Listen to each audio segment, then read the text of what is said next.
They say death is the end. For me, it was just the prologue. I was late for work, coffee in one hand, phone in the other, rereading my favorite web novel, The Duke's Frozen Rose. I'd reached the part where the wicked stepmother dies in shame, cast aside by the very family she destroyed. I had always hated her. Her name was Serafina Aloan Ravel. Cold. Cruel. Beautiful. Tragic. And just like that, a blaring horn, a flash of headlights, and everything went black. When I opened my eyes, the world was different. Gone were the gray streets and the distant rumble of morning traffic. In its place, velvet curtains, golden trim, and the scent of lavender and old books. "My lady, you must rest. The fever has only just broken," said a nervous maid hovering at my bedside. I sat up, slowly, and saw the reflection in the mirror across the room. Long silver blonde hair, amethyst eyes, a sharp and stunning face. No. It couldn't be. Serafina Ravel. The villainess. The woman fated to fall. I wasn't reading the story anymore. I was living it. The realization hit like ice. In the novel, Serafina was a monster. She slapped her stepson for crying. Burned his letters. Poisoned his dog. She died unloved, hated by all, especially by the boy she should have protected. I gripped the edge of the velvet sheet. Not this time. If this was my second life, then I wouldn't waste it. I wouldn't follow the script. This Serafina would not die a villain. She would earn forgiveness. Even if she had to rewrite every line of the story herself. In the stories, children forget pain quickly. But he remembered everything. The first time I saw him, he was smaller than I expected. Pale. Thin. With unruly dark hair that curtained his wary eyes. Lionel Ravel. 8 years old. Heir to House Ravel. My stepson. He stood at the far end of the corridor, just outside the sunroom, clutching a book to his chest. The moment our eyes met, he froze. A breath passed. Then he turned on his heel and ran. He does that," said the maid beside me, avoiding my gaze. Of course he did. In the original novel, Serafina terrorized him. No bedtime stories. No comfort during storms. Just harsh words and punishment for imagined slights. She was the ghost in his halls, a specter of cruelty. And now I wore her face. I didn't chase him. Instead, I found out where he spent his mornings. The small eastern garden. From the upper balcony, I watched him there for days. Reading under the maple tree. Feeding birds. Talking softly to no one. The guards kept their distance. The staff avoided his eyes. He was a lonely prince in a castle full of shadows.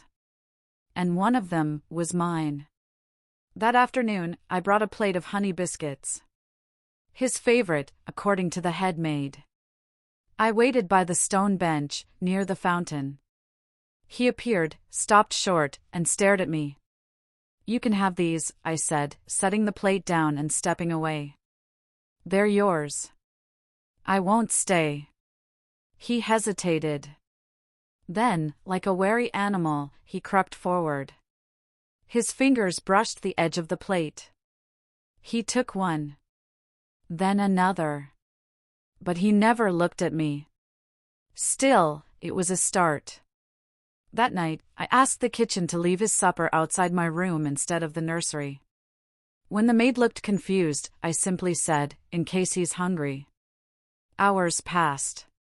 Then I heard quiet footsteps. I didn't move. Didn't speak. Just listened as a small hand picked up the tray and disappeared into the hall. One crumb at a time. I would earn his trust. Even if I had to undo a lifetime of fear with 1,000 silent kindnesses. Some say fear is the absence of love. But indifference? It is colder. He entered the drawing room with all the grace of a blade unsheathed, tall, stern, and perfectly composed. Duke Selim Ravel. My husband, in name only. The man whose trust Serafina had shattered beyond repair. He didn't acknowledge me. His gaze flicked briefly across the room, never resting on me for more than a heartbeat. I might as well have been the wallpaper.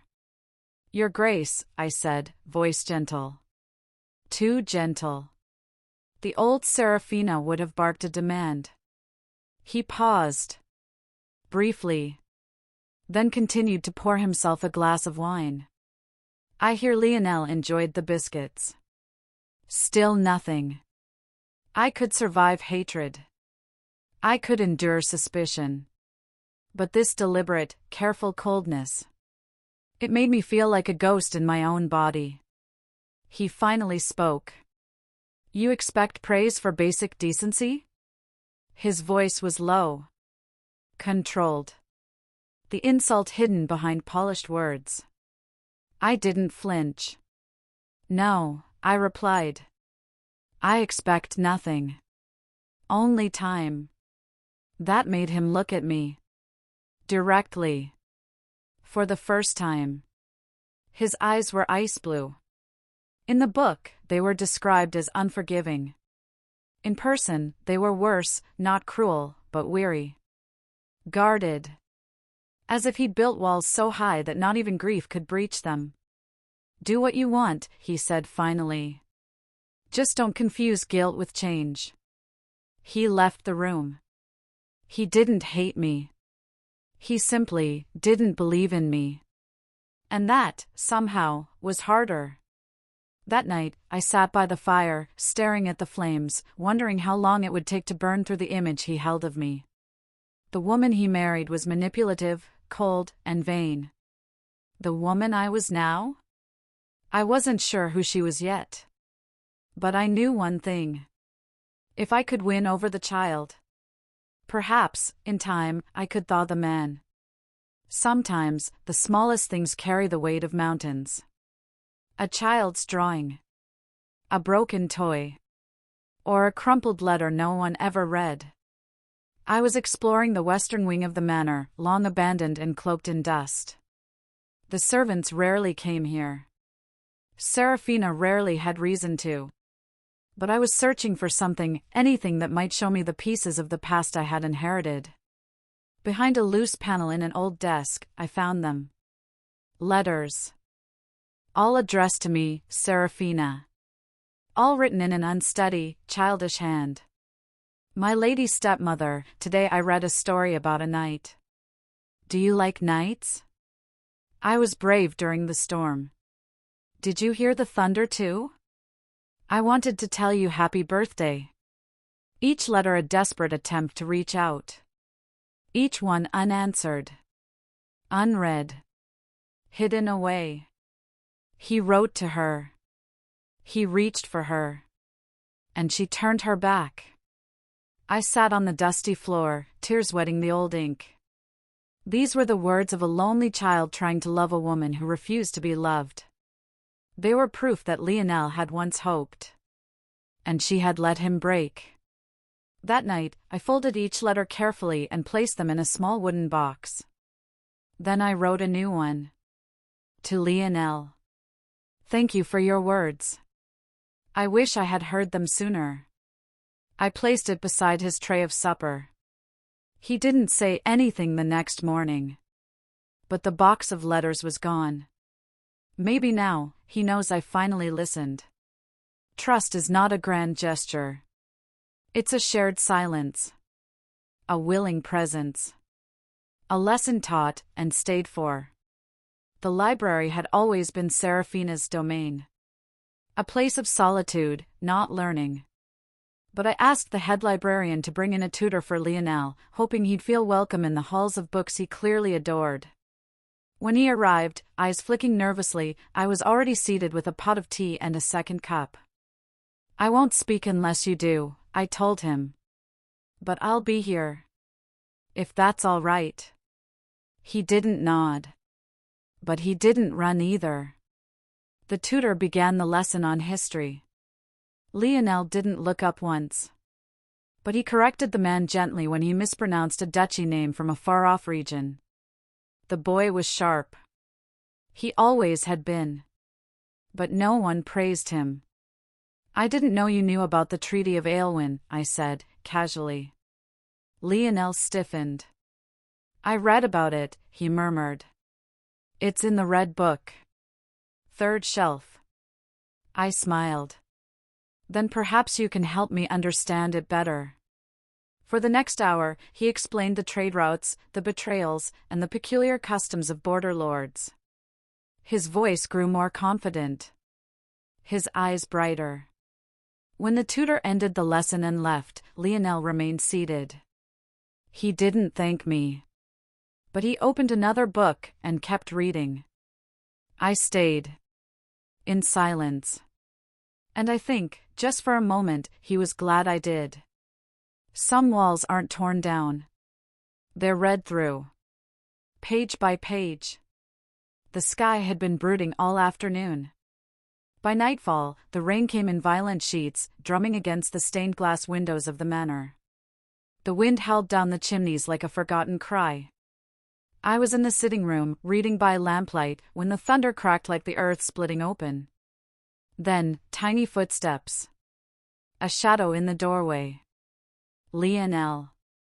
He stood there in his nightclothes, trembling.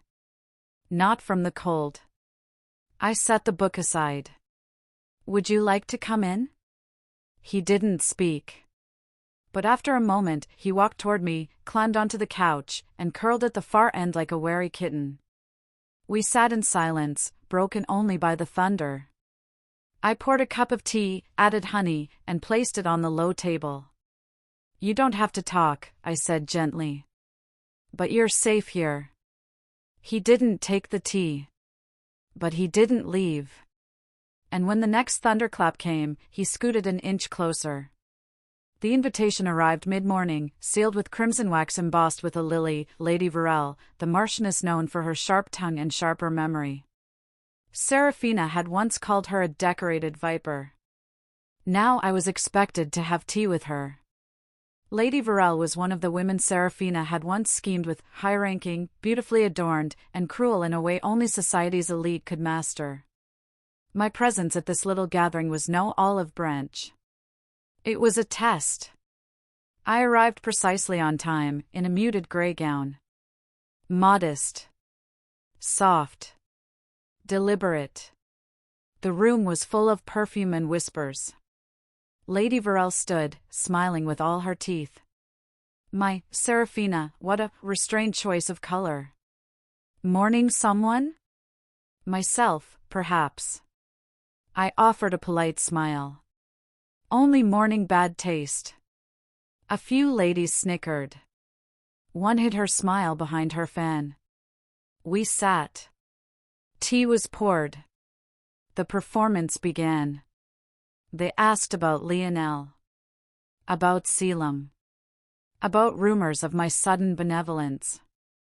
"I heard," said a baroness sweetly, "that you've taken to feeding the boy yourself. Isn't that darling?" I met her gaze. "I'm glad it warms your heart. Children should be fed. Even inconvenient ones."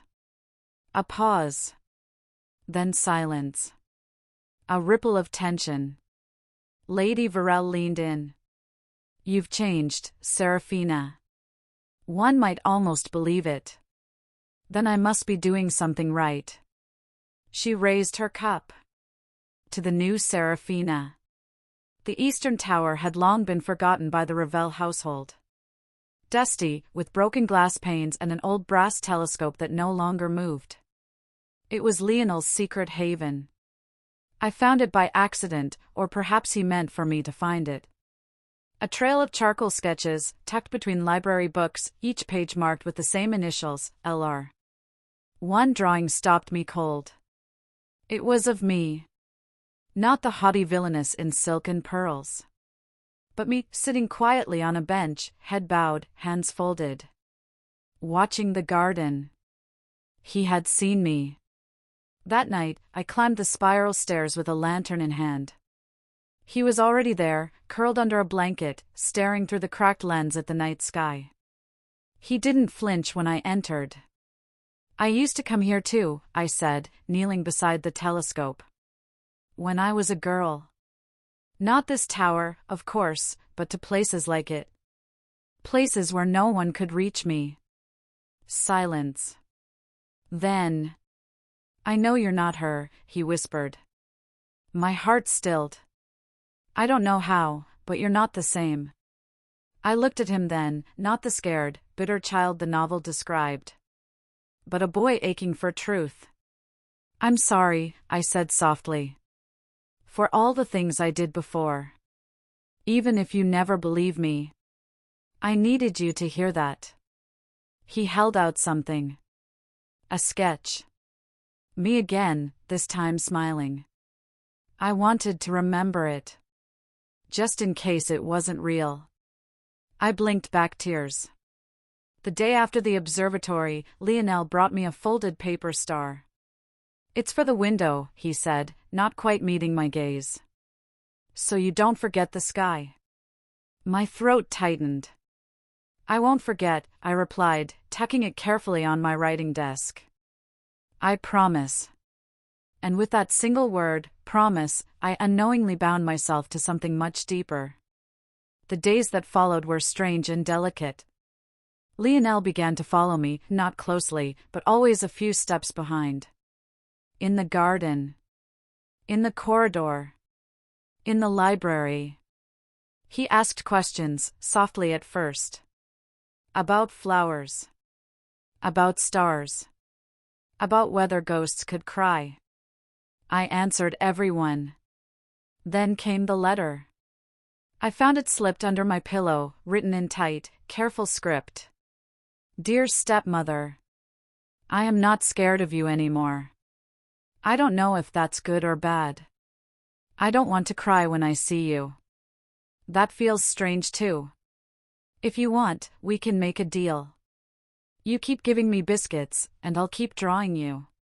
You don't have to say yes." From Lionel. My fingers trembled as I read it. A deal. That's what he called it. Not a request for love. Not a cry for comfort. Just a quiet, clever offering of peace. I never knew paper could weigh so much. I wrote back that very night. "Dear Lionel. I accept your deal. And if it's all right with you, I'd like to draw you too. I may not be good at it yet, but I'd like to try. From your stepmother, the biscuit provider." I left the letter on his pillow and went to bed with a tight heart and hopeful eyes. In the morning, the drawing pinned to my mirror showed both of us, smiling, side by side. It was Lionel who took me there. "There's one room you haven't seen yet," he said one quiet morning, thumb smudged with charcoal from a drawing. He led me down a hallway I didn't recognize, behind a velvet curtain and a sealed oak door. It creaked when he pushed it open. Dozens of portraits lined the walls, tall and formal. Dukes and duchesses, noble children, warriors, scholars, all painted in oils and gilded frames. At the center was one unfinished canvas.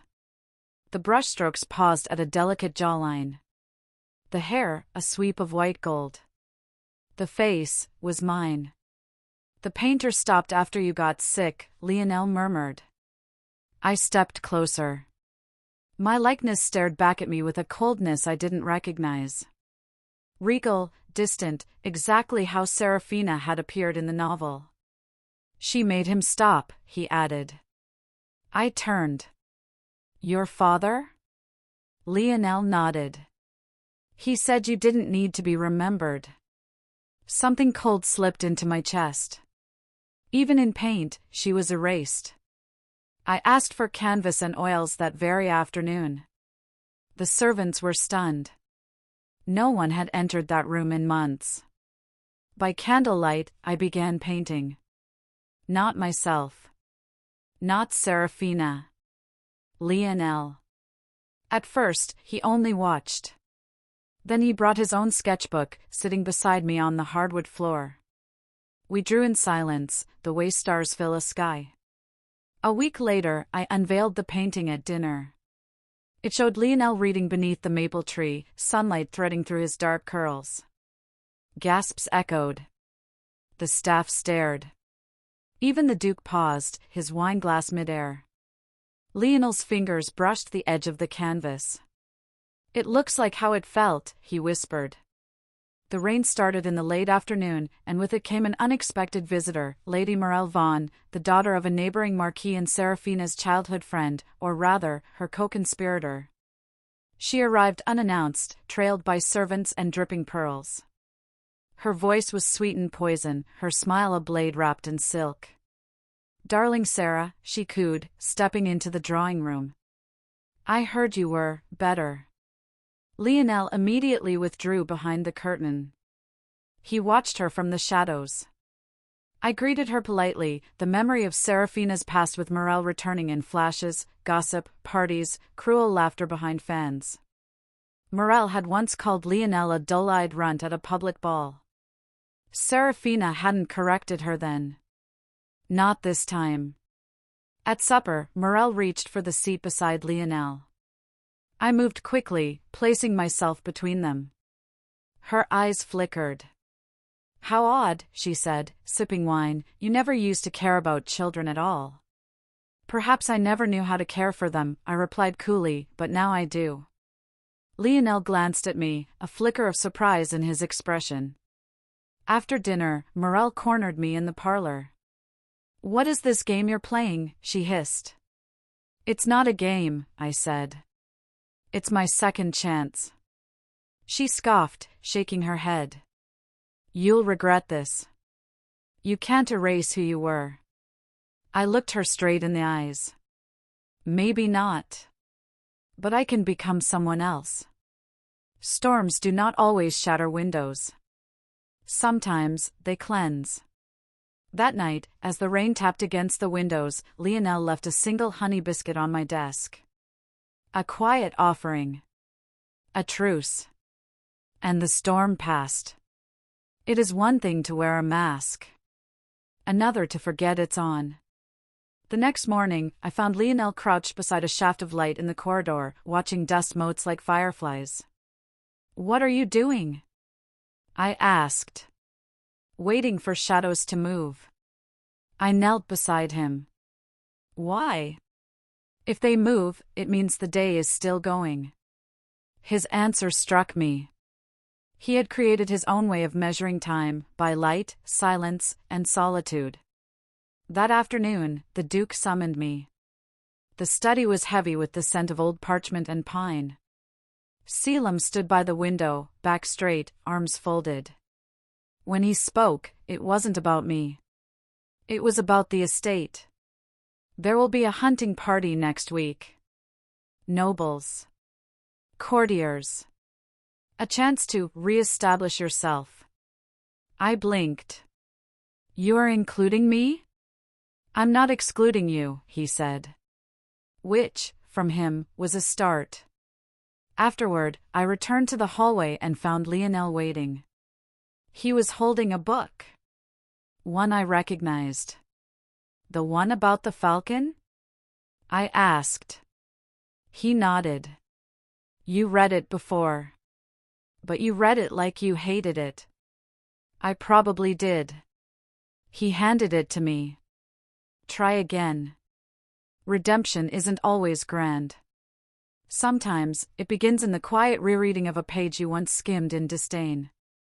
That evening, we sat side by side in the library. He read aloud. I listened. And outside the window, the shadows moved. A noble hunt is never just about prey. It's about performance, pecking order, and precision. The morning of the hunt arrived crisp and golden. Courtiers gathered with jeweled saddles and polished laughter, flaunting their lineage like silk. I rode near the back, on a quiet mare named Briar. Lionel remained at the estate, too young for the spectacle. Selim, distant as always, led the front with an unreadable expression. Lady Morel rode beside him. Through the trees, falcons circled overhead. Hounds barked. Horns sounded. We scattered into the forest like threads unraveling. A buck darted into view. Arrows loosed. Riders spurred. I slowed. Not out of fear, but memory. Seraphina had once whipped her horse into a frenzied gallop to show off, nearly trampling a servant. I would not echo her recklessness. Instead, I paused by the stream. Watched the reeds bend. And waited. A rustle behind me. Selim emerged from the woods, alone. You didn't chase. I don't need blood to prove anything. He studied me. You're different. I met his gaze. Would it be so wrong if I was? A hawk cried above. Its shadow crossed our faces. We didn't speak again until we returned to the estate. Lady Morel sulked. Her horse limped. That evening, Selim entered the drawing room while I stitched a torn riding glove. He stood silently, then placed a silver feather pin on the table beside me. For the one who saw, but did not chase, he said. In the world of nobility, restraint is sometimes the boldest act. And dignity, the sharpest arrow. The gardens held secrets long after voices ceased. Some blooms remembered everything. I found Lionel again in the wisteria grove. It was the one place Seraphina had never gone, too wild, too overgrown, too free. Lionel had built a small fort from driftwood and old silks. Books were stacked in careful piles, and flowers had been braided into loops along the tree limbs. This is my place, he said. No one comes here. Except maybe ghosts. Can I be a ghost then? I asked. He considered it. Only if you're a quiet one. That afternoon. Some letters carry words. Others carry wounds. A sealed envelope arrived at dawn. Unmarked. Unclaimed. No crest. No signature. Just my name in faded ink, Seraphina. I broke the wax seal with trembling fingers. Inside, only one line. You do not deserve the life you now claim. The ink was smudged. Rushed. But I knew the writing. Morel's. I burned the letter in the fireplace, but the words clung like smoke. All day, I felt watched. Judged. Not by the staff, but by the walls, the portraits, the woman I once was. At dinner, Lionel noticed my silence. Did someone say something? He asked. I forced a smile. No one that matters. But the lie tasted bitter. Later that night, I wandered the east wing. The wing Seraphina had locked. Inside, I found old trunks filled with silk gowns and perfume bottles. A mirror that remembered my past more clearly than I wanted. And at the very bottom, a journal. My handwriting. My voice. Before the change. Pages filled with venom. Plans. Names to ruin. Hopes to crush. I held the book like it was alive. And I wept. You can bury the past, but not escape its echo. The only way out is through. A public smile can hide 1,000 private bruises. Lady Morel's garden party was less about flowers and more about power. Noble women in jewel-toned gowns wandered among marble statues and trellises, their laughter edged like razors. I had worn Seraphina's old dress, altered and softened, but still a symbol. Whispers followed me. Is that really her? Has she been tamed, or is it an act? Morel greeted me with saccharine warmth. You look almost different. I feel different, I replied calmly. She led me to the tea pavilion, where conversation turned sharp. Questions cloaked in compliments. Accusations disguised as concern. And through it all, I smiled. Not because I was winning. but because I no longer needed to. Selim appeared midway through, uninvited and silent. His presence alone silenced the worst gossips. When he handed me a drink, his fingers brushed mine. "I came to see if you'd hold your ground." I looked around the rose-draped war zone. "I've planted roots," I said. "I won't be moved so easily." When you are no longer afraid of being seen, you begin to bloom. The past is a mirror. Sometimes, what you see looking back is not your reflection, but your regret. A masquerade ball at the palace. An annual tradition meant to unite the noble houses. It was Lionel's first time attending, and my first time returning since the old Serafina had been shamed there. The hall shimmered with gold chandeliers and masked dancers. My mask was silver and shaped like the wings of a hawk. Selim wore black, no embellishment. Just darkness and presence. I thought I could blend in. Be no one. But someone had other plans. A masked man approached me, one I didn't recognize, but whose voice curled with familiarity. "Even behind a mask, you wear guilt like a gown." Morel's doing. A hired whisper. A ghost summoned to unsettle me. I escaped to the balcony, heart pounding. And found Lionel there, playing with the edge of his mask. "Do you ever wish you were someone else?" he asked. "All the time," I said. "But I think I'm starting to like who I'm becoming." He looked at me carefully. "Then I will try too." Back inside, Selim waited by the stairs. "You didn't run," he said. "I thought about it. And? I'm tired of running." He offered his hand. "Then dance with me. When memory stops chasing you, it begins to teach. And the steps forward feel less like flight and more like freedom." Not all confessions are spoken aloud, some are etched in the silence between breaths. The morning after the masquerade was quiet. Tense. As if the entire estate held its breath. A summons arrived. The Duke wished to speak with me privately. In his study, Lionel waited, hands behind his back, gaze unreadable. "I received a letter," he began. "About your past. About Morel. About you." My heart thudded. "From whom?" He shook his head. "It doesn't matter. I don't believe it. But I need you to tell me, Serafina. What do you want from this family?" "From me?" There was no easy answer. So I gave the honest one. "I want to stay. Not because I deserve it, but because I'm willing to earn it." He stepped closer. "And if I don't believe you?" I met his eyes. "Then I will prove it. Day by day. Not for your forgiveness, but for your son's trust. For mine." He studied me in silence, then said softly, "Lionel asked me this morning if he could call you mother." Tears threatened, but I didn't let them fall. "What did you say?" I told him the choice is his. "But I see now, it was always yours to earn." Then, more quietly, "So earn it, Serafina.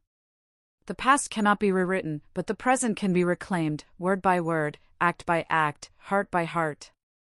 Sometimes the only way to begin again is to let the old world burn."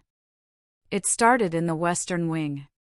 Smoke, screams, the scent of scorched velvet. By the time I reached the corridor, the fire had already begun to spread. The servants rushed with buckets. Selim barked orders. Lionel clung to his father's hand. And Morel stood near the threshold, calm as a painting. "You've stirred too many ghosts, Serafina," she said. It was bound to end in flames. The cause of the fire was declared accidental. But I knew better. The room that burned had held the journals. My past. The evidence. All gone now. Yet as the ashes settled, something strange happened. I did not feel panic. I felt free. That night, I sat beside Lionel's bed. He reached out, hesitating. "Can I call you mother now?" he whispered. Tears slipped silently as I nodded. "Yes, my little star. If that's what your heart wants." He hugged me tighter than I deserved. And I held him like I never wanted to let go. The past is ash. But in its ruins, something new can bloom. If the heart dares to plant it. What's broken can be mended. What's lost can be remembered. And sometimes, a name once feared becomes a title of love. Weeks passed. The estate rebuilt. The walls still smelled faintly of smoke, but flowers bloomed where the scorched ivy once clung. Lionel laughed more now. Selim stayed longer at dinners. Even the servants, once tight-lipped, began greeting me with hesitant smiles. One afternoon, a letter arrived. My old name. My old family. My former life calling me back. I burned it unopened. I walked with Lionel in the gardens, the same ones I once feared. "I want to show you something," he said, tugging me by the hand. Behind the observatory, where the wisteria climbed a trellis, he had carved a name into the stone. "Serafina, my mother." "I wanted it to be real," he said. "Now it is." That night, Selim approached me on the balcony. No longer cold. No longer distant. "You've changed everything," he said quietly. I shook my head. "Not everything. Just enough." He reached for my hand. "Enough to begin again." I was once the villainess, the unworthy stepmother, the woman who died twice to be reborn once. But now, I am simply Serafina. And that is enough.